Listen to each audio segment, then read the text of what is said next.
What is the Black Legend? Sanchez says it was anti-Spanish propaganda disseminated by Spanish rivals. The propaganda promoted the falsehood that historically Hispanics were uniquely cruel, bigoted, tyrannical, lazy, violent, treacherous, and depraved.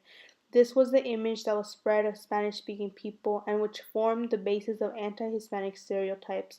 Despite the fact that the sentiment originated in Europe, it soon spread to the Americas through colonization. Suddenly, it was no longer just directed towards Spaniards. It encompassed all Spanish-speaking countries. Sanchez says, the Black legend was kept alive, especially whenever conflict arose between English and Spanish-speaking worlds. The Texas Revolt, the Mexican War, the California Gold Rush, and the Spanish-American War. Each was characterized by conflict and an anti-Hispanic campaign, during which publishers of books and newspapers drew on the misconceptions of La Leyenda Negra.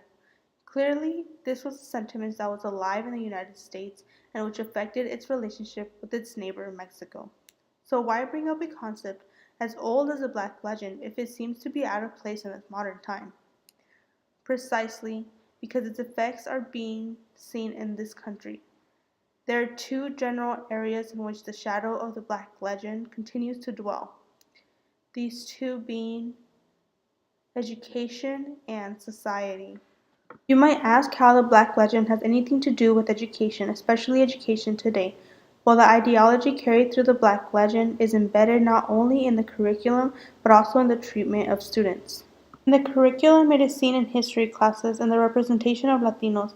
Looking back at my education, I never really noticed how the representation of Latino people was portrayed. I never thought to think about the textbook biases or the teachers' biases. In Cruz's work, she says, some attention of this kind I will argue can be more damaging by promoting ethnic conflict, for example, and by lowering self-conceptions of Latinos that not being included at all.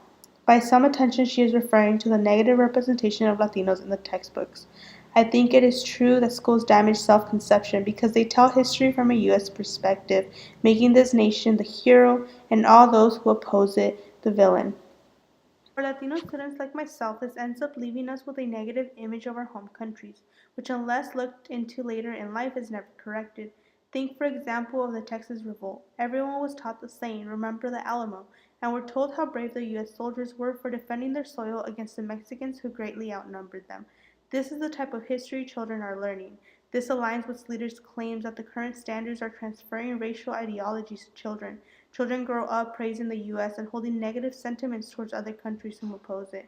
When they are taught that the U.S. is the hero and Mexico is the villain, the students are being taught the same stereotypes that the Black Legend perpetuates. I want to argue that Cruz's argument can be applied not only as she does to the representation of Latinos in textbooks, but also in the treatment of Latino students through the school's institutional practices. Like she claims some representation, which in my case would be treatment, can lower self-conception.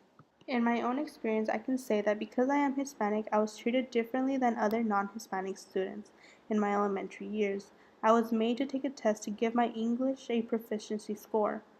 Despite the fact that I started school here in the US, just like any other child in kindergarten, my ethnicity somehow meant that I might not be proficient in the English language. This is the same issue that the Black Legend carries, the ideology that Spanish-speaking people are lesser than those who are purely Anglo-Saxon.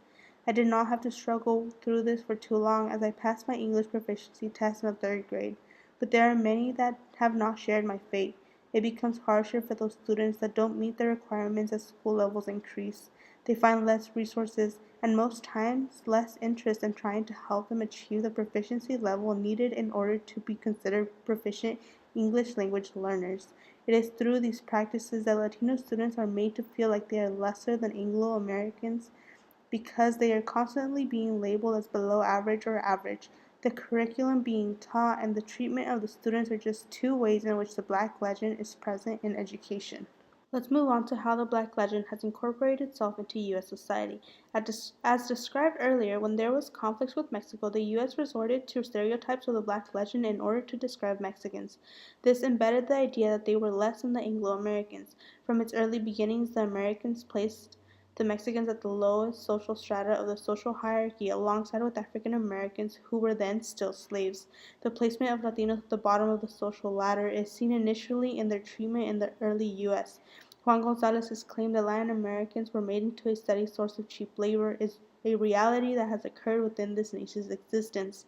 In his argument, Gonzalez looks at the very beginning of the nation and the labor that Latin Americans provided to the U.S.'s multinational corporations. The U.S. treated Mexicans as disposable objects that could be thrown away once the desired outcome was received.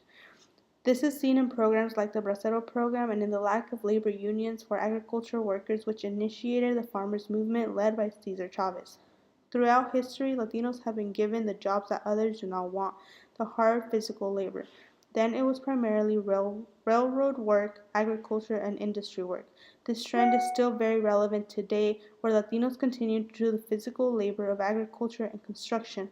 Gonzalez's piece helped me see that the reason that Latinos are at the bottom of the social chain is in part because that is the role they were brought in to play in this nation. They were never supposed to climb the ladder of success. From the very beginning, the influence of the Black legend placed them at the very bottom of the U.S. hierarchy, which has become established in the U.S. society. So, to conclude, the Black legend is not a thing of the past. It is still very present in this nation. Its shadow can be seen in institutions such as the society itself and in the educational system.